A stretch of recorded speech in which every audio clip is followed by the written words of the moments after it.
Welcome to Australian Crime Stories. Follow us on your listening platform and social media to stay up to date. You can also join the Ned Kelly Gang for early access to ad-free episodes and exclusive content. On a cool spring night in September 2012, a young woman named Jill Meagher vanished from the streets of Brunswick, just minutes from her home. In a city known for its safety and vibrant culture, her disappearance struck a nerve. As days passed with no sign of her, the public watched in growing horror. What began as a missing persons case soon spiraled into a national reckoning, exposing deep failures in the justice system, igniting outrage, and leaving a community forever changed. Uncover the dark corners of this unique country with our next chapter, The Disappearance of Jill Meagher.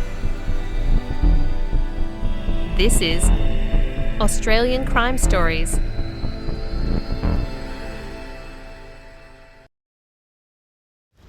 Like listening to Australian stories? Support the show and get more of what you love. Join the Ned Kelly Gang for less than a coffee and get early access to ad-free episodes. You also get exclusive access to our show Crime Unearthed, where we dive deeper into the cases you love. Reef, dead ahead. Too late. A deafening crack tore through the stillness as coral knifed into the keel. Men were thrown from their hammocks. Cargo broke loose with a crash.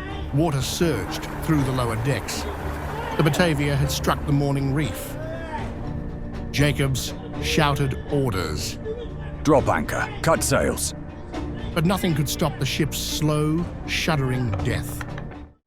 Listen to the Batavia shipwreck on Australian History Stories. Born Gillian McKeon on October 30th, 1982, in Drogheda, a coastal town north of Dublin, Ireland, Jill grew up in a tight-knit Irish family. She was the only daughter of Edith and George McKeon and had a close relationship with her brother Michael. From an early age, Jill stood out for her warmth, humour and empathy, traits that would define her both personally and professionally. Jill attended St Oliver's Community College in Drogheda and later studied English and drama at University College Dublin. She had a passion for literature and storytelling, which led her into media and broadcasting, a field where she excelled not only because of her intelligence, but because of her ability to connect with people. In the early 2000s, Jill travelled to Australia, first for a working holiday. It was during this time that she met Tom Meagher, an Irish-born man who would later become her husband. The two shared a quiet, grounded love built on mutual respect, humour, and a shared sense of adventure. They married in 2008 and eventually settled in Melbourne, making a home in the suburb of Brunswick. Professionally, Jill joined the Australian Broadcasting Corporation, where she worked as a radio producer. Her colleagues described her as whip-smart, kind and passionate about social justice issues. She had a sharp wit and an infectious laugh. Even in a fast-paced newsroom environment, Jill was known to put people at ease. She took her work seriously, but never herself. Outside of work, Jill was deeply engaged with her community. She loved music, poetry, and political discussion. Friends often recalled how conversations with her were both meaningful and full of mischief. She was fiercely loyal, empathetic, and had a unique ability to make those around her feel heard and valued.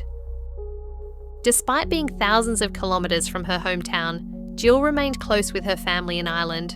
She spoke often with her brother, Michael, and maintained a strong bond with her parents. In Melbourne, she built a circle of close friends and embraced the multicultural vibrancy of the city. Jill Meagher, a beloved daughter, sister, wife, friend and colleague, a woman full of life with dreams, humour, and a powerful voice that even in death moved a nation to listen, reflect and demand change. On the evening of September 22nd, 2012, Jill was enjoying a night out with colleagues in Brunswick, a lively suburb just north of Melbourne's city centre.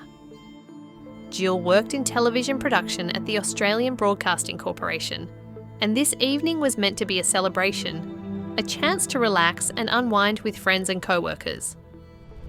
The group moved between two popular venues, the Brunswick Green, known for its cosy atmosphere and craft beers, and Bar Etiquette, a bustling bar with a reputation for good music and friendly crowds. That night, surrounded by friends, Jill was laughing and sharing stories, enjoying the easy camaraderie that came from working with familiar faces. As the night wore on and the clock edged past 1 a.m, Jill decided it was time to head home. She lived a short distance away, in an apartment on Hope Street, Brunswick. The route was well known to her, a straightforward walk along Sydney Road and nearby side streets. It was a route she had taken countless times before without incident, one that many locals would walk at all hours. At approximately 1:30 a.m, CCTV footage captured Jill leaving the bar and stepping out into the cool night air.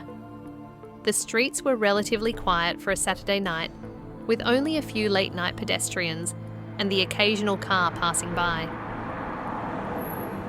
Jill moved confidently, carrying herself with calm and purpose. During her walk, Jill made a brief phone call to her older brother, Michael McKeon. They spoke about their father, sharing concern and familial care in a conversation that was tender and ordinary. It was a moment of connection, a simple reminder of family bonds. Yet it was the last time anyone would hear her voice. Meanwhile, back at her apartment, Jill's husband, Tom Meagher, awaited her return. Tom, who worked in the arts, was growing increasingly anxious as the minutes ticked by without Jill walking through the door. When she still hadn't come home well past the usual time, Tom began searching the local streets, calling out her name, hoping she might have stopped somewhere or gotten delayed. His growing concern turned to alarm as the early morning hours slipped by with no sign of Jill. Unable to find her, Tom made the difficult decision to contact the police and report her missing. The quiet residential streets of Brunswick, once a backdrop to an ordinary evening, were about to become the centre of an urgent and heart-wrenching investigation. As the police began their inquiries, Jill's disappearance quickly captured the attention of the local community and media. Friends and colleagues shared her photo widely on social media, pleading for any information. A city that had been bustling with celebration just hours before was now gripped by fear and uncertainty, hope intertwined with dread. The headlines told you who died, but they didn't tell you what it was like inside that house. The control, the resentment, the years of quiet pressure building to one violent act. And what about the woman who stood beside him? Was she just a bystander or something more? Go deeper into the society murders on Crime Unearthed.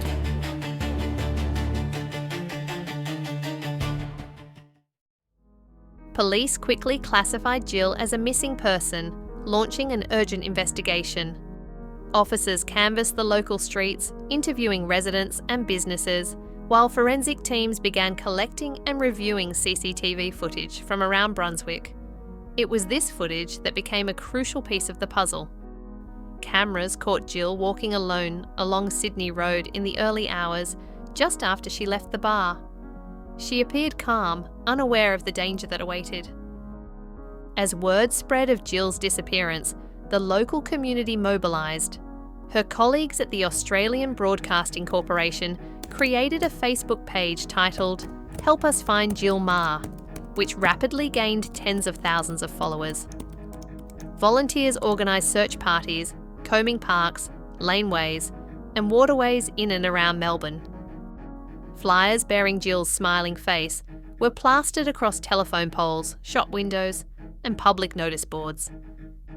Vigils were held, candles flickering in the darkness, as people prayed for Jill's safe return.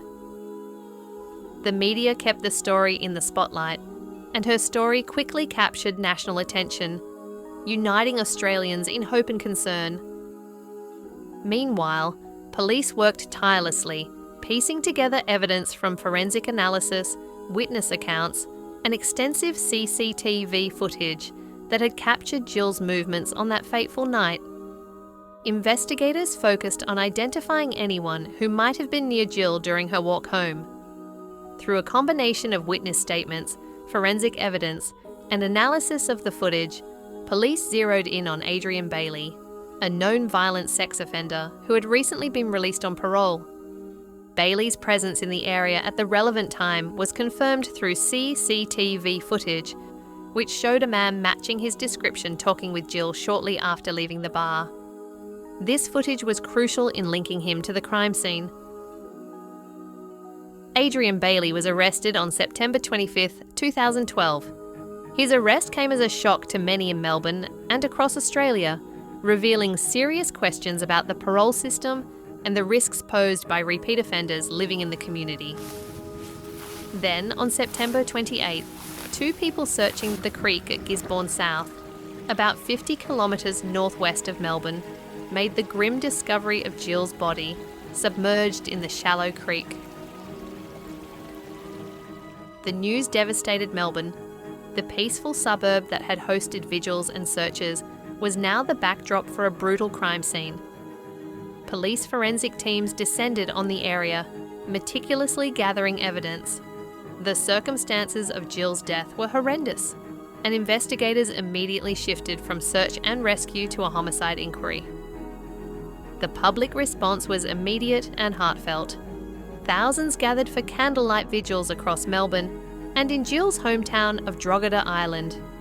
Messages of grief and solidarity flooded social media as Australians struggled to come to terms with the loss of a vibrant young woman whose only fault had been walking home alone.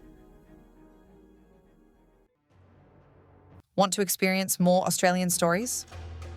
Meredith's men tried everything from ambushes to moving patrols. They even mounted a machine gun on the back of a truck. The plan? Drive alongside the birds and mow them down in motion. It was chaos. The truck couldn't keep up. Listen to Australian history stories. New episode every week. The prosecution quickly built a strong case against Bailey. Forensic evidence tied him directly to Jill's murder, and surveillance footage showed his presence in the area at the relevant time. Witness testimonies and digital footprints further solidified the case. In June 2013, after months of legal proceedings, Bailey pleaded guilty to the rape and murder of Jill Meagher, and a clear picture of what happened that night was solidified. In the early hours of Saturday, September 22, 2012, Jill Meagher was walking home alone in Brunswick. It was approximately 1:30 a.m, and she was just a short distance from the apartment she shared with her husband Tom Meagher.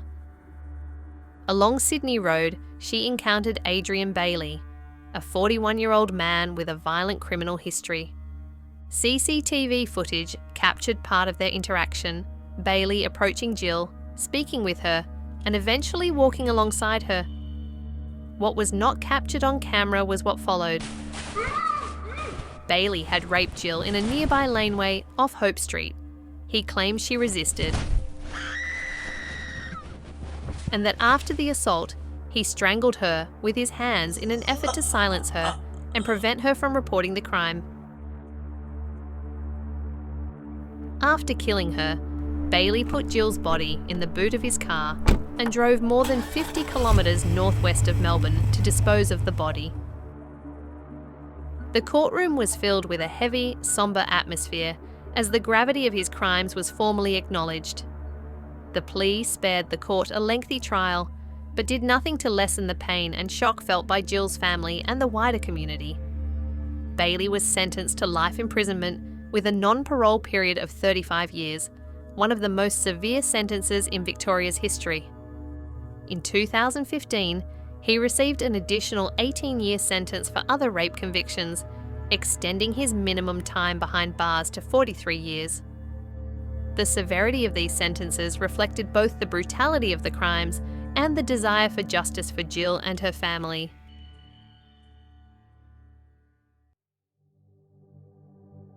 The murder of Jill Meagher not only devastated her family and community, it ignited a firestorm of public outrage across Australia. The brutal nature of the crime was horrifying enough, but what shocked many even more was the fact that the perpetrator, Adrian Bailey, was a convicted sex offender who had been released on parole just weeks before the attack. Bailey's history was long and troubling. He had spent years in prison for violent sexual offences, including rapes committed in the 1990s. His release sparked intense scrutiny over how such high-risk offenders were supervised once freed. For many Australians, Jill's murder became a painful symbol of a parole system perceived to have failed spectacularly. The media and public demanded answers. How could someone with Bailey's violent past be walking free and able to commit such a heinous crime? Critics pointed to systemic issues: inadequate parole monitoring, early releases without sufficient rehabilitation, and the difficulty authorities faced in balancing prisoner rights with public safety. This collective outrage created immense pressure on policymakers. In Victoria, where the crime took place, the government responded by overhauling the parole system to prevent similar tragedies. One of the key reforms was the introduction of stricter parole conditions. Offenders released on parole would now be subject to closer monitoring, including electronic tagging and more frequent check-ins with authorities. Any breach of parole conditions could lead to automatic reincarceration without the usual delays. Legislation was also passed to extend the powers of the Serious Sex Offenders Program. This program aimed to assess and manage sex offenders considered a high risk to the community, providing tailored supervision and interventions. Furthermore, sentencing laws were reviewed, with courts given greater discretion to impose longer non-parole periods for violent offenders. The idea was to keep dangerous individuals behind bars for longer periods and reduce the risk of repeat offences. Public campaigns also gained momentum, advocating for improved safety measures for women and increased awareness about the risks posed by repeat offenders.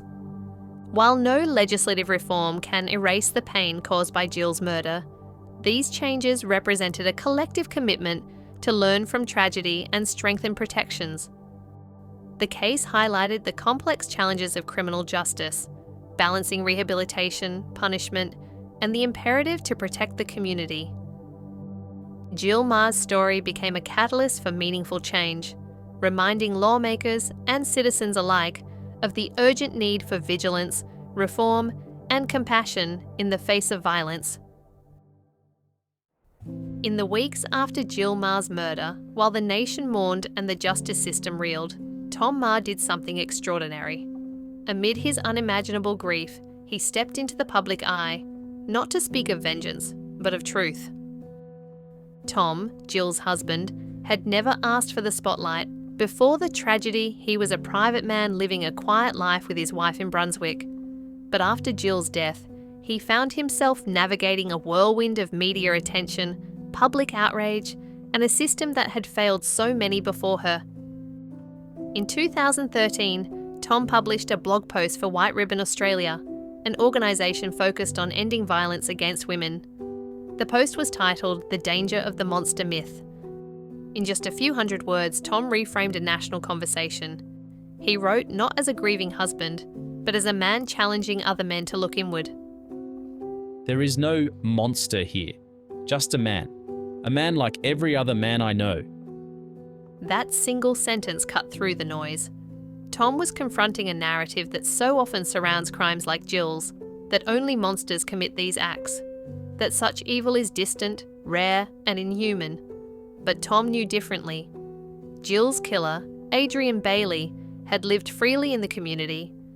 He had a violent past, but he also wore clean clothes, walked busy streets, and passed unnoticed. He looked ordinary because he was. Tom's message was clear. By calling perpetrators monsters, we let ordinary men off the hook.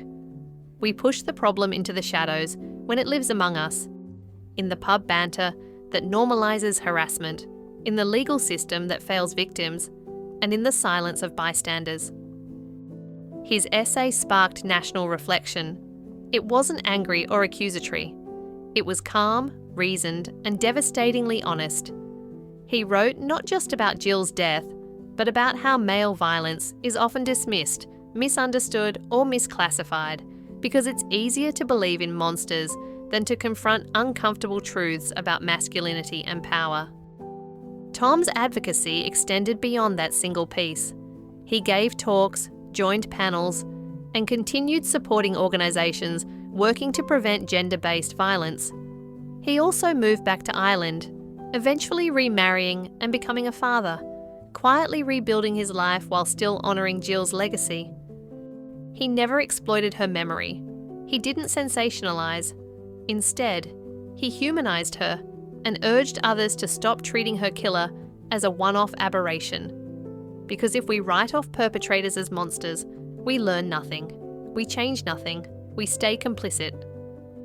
Tom Marr's voice remains one of the most powerful to emerge from tragedy, not just because he lost someone he loved, but because he turned toward the pain and asked the hardest question of all.